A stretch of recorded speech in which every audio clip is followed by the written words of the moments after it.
everyone, it's Holly from Kentucky Keto Coach, and today we're going to vlog about last week's blog. So I'm going to do the written blog, and then I'm going to come at you the next week and actually discuss it in a video, because I think that some of the topics of the blog are that important to actually discuss face to face. So last week's vlog was about environmental inheritance. And what does that mean? I'm hoping that you read it and have some kind of understanding so that we can hang out today and talk about it, because I find that it's really affected my life, and just kind of wanted to share with you my thoughts on it and kind of what happened to me, because it probably has happened to you, and if it hasn't happened to you, it needs to happen to you, and so we'll talk about that. So environmental inheritance, when we talk about hereditary or genes that are passed down from generation to generation, those are inside you that you can't really change. You know, we hear about genes and traits that come from your parents, but we fail to recognize that a lot of our inherited traits are environmental. What we're exposed to at our house, at our grandparents' house, at school, with our best friends in 4th grade, we are completely created by our environment. And what does that have to do with health? Those kinds of creations of our youth influence almost blindly our choices for food. I remember exactly, and other things, purchasing things or choices that we make. But for me, it was definitely in the food category. But actually, if you read the blog post, my first thing that awakened me on this idea was toilet paper. I know that sounds ridiculous, but it really was.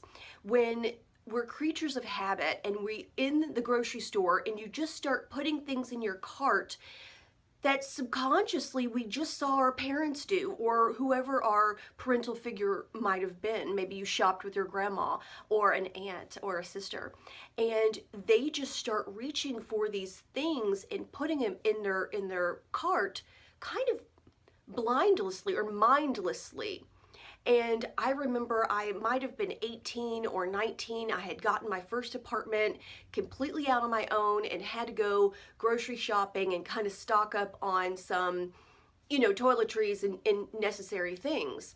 And I, just reached for the cleaning product that my mom uses, or the, dish soap that my mom uses. And so, my cart's filling up, my shopping cart at the grocery store is filling up with all these products of my youth.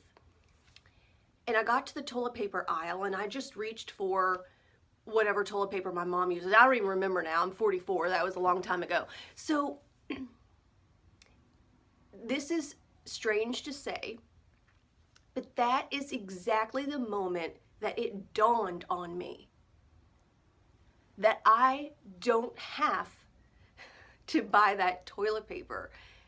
And when I stepped back and realized the toilet paper aisle is huge, which then became quite overwhelming, but it actually really just dawned on me that I have a choice here and that I could experiment with different products and try to figure out what's good for me as an individual. There's got to be that moment where you disconnect from your parents, and not in an unhealthy way, in a healthy way where you are creating who you are and what products you want to use and what choices you want to have in regard to food, toilet paper, cleansing products, deodorant, whatever you might be buying.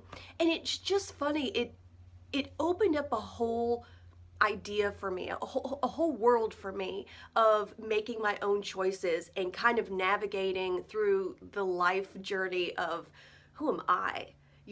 A lot of people will live and die doing the exact same thing that their parents did, and they're happy with that.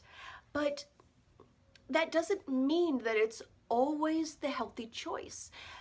We grow up and we assume that our parents are super knowledgeable. I remember as a young girl, I thought my mom knew everything until it came to fourth grade math, and I realized that, it was very disappointing because I'm bringing her the math problem, and she's like, and I remember saying, "But Mom, you went to fourth grade." But in perspective, it had been, many years since she'd been in fourth grade. And it kind of dawns on you when you're little that, Mama doesn't know everything. And that's okay, because I got a lot of great stuff from her. But we assume that they are feeding you to their best of their knowledge. And they might be. Or they could be feeding you based on the best of their budget, which sometimes happens. They could be feeding you based on what their mom did. And we already know today that food changes. The information of health and nutrition has evolved, and so it has to evolve then away from previous generations. They didn't always all get it right. They made choices in the past that caused different diseases, and I hope, are learning from that, exploring from that. Science is in the nutrition field and hopefully doing a bunch of research for us, but we still have to break out of that environmental inheritance to proceed with our own decisions and our own research and our own identity of what we believe is healthy. And it was that toilet paper that just dawned on me. And so I'm wondering, if that hadn't have happened when I was 18, would I have had that realization and created my own path? And so I'm wondering of you all out there, where are you on that independence journey from your food environment from when you were little? We were also really subjected to marketing. My sister and I were really considered TV kids. We would come home after school by ourselves, and Mom would be still at work, and we would have to entertain ourselves. And the good old TV was right there, and we would watch General Hospital and Oprah and Little House on the Prairie and all of those really fun shows. But during those shows, back in the day, you could not fast forward through the commercials. And so we were really subjected to a lot of food advertisements, whether it would be for fast food or sugary cereals or the snacks or peanut butter, Life cereal, Wonder Bread. There's all kinds of these marketing things that we were exposed to. And so then fast forward to the weekend when we're in the grocery store begging for Mom to buy that particular Jif peanut butter or, Keebler cookie because we liked the elves on the commercial. These are things that kind of absorb into us kind of subconsciously, which is what marketing is supposed to do. They're doing their job. They're good at it. It's supposed to work like that. And it did. But it also created a lot of unhealthy choices. And so trying to recognize that now as an adult and reprogramming my brain to kind of think about marketing and trying to step outside of that perimeter of marketing. And I even still see it on packaging, because I'm away from the commercials now because I got Netflix and I fast forward through. Okay. So even in the grocery store, certain packages will say, healthy heart and natural or organic. And these are trigger words that we're supposed to identify as being healthy. And so when you look at the front of the package, you're like, okay, this has whole grain or fortified, all of these hot words. And we're like, great, okay, that feels good. Or low fat. We're like, well, we don't want to be fat. So we buy this, we buy these products. And that worked for a while for me. But still, gaining weight and losing weight, I was on a roller coaster like many women are in their lives. But until I figured out how to read a nutrition label the way I want to read the nutrition label, I changed everything. Stop looking at the front of the package, and I would immediately turn it over. Now, back in the day, our eyes would constantly go to the calorie portion of the nutrition label. That is something we're all programmed to immediately look at.